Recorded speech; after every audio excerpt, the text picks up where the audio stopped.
Готови ли сте да бъдете шокирани през август? Август ще бъде изключително силен месец за цялото човечество.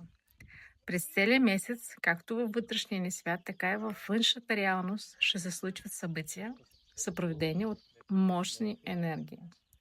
Тези енергии ще ни доведат до цялостно вътрешно обновление и до огромни промени на колективно ниво.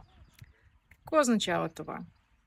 Че животът на много хора може да се поеме в съвсем нова посока. Сега искам да ми чуете много внимателно. Именно през август за всеки човек ще се отварят големи възможности да излезе от стария модел на живот и да се промени към новия етап.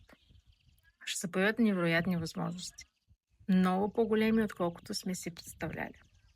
Енергията на месеца е под числото 18, което в нумерологията символизира дълбока интуиция, подсъзнателни страхове и мисли, които имат силата бързо да се материализират.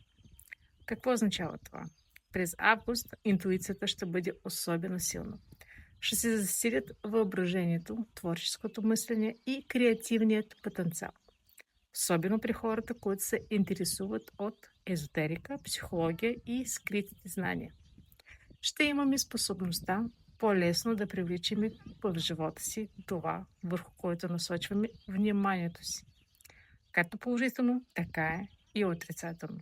Затова, мили мои, през целия август ще бъде изключително важно съзнателно да поддържаме позитивно мислене и да наблюдаваме какви мисли да пускаме в съзнанието си. Защото заедно с огромните възможности ще се появят и големи страхове. Именно тези страхове ще ни изпратят пред избор. Да останем в старото или да направим крачка към новата реалност.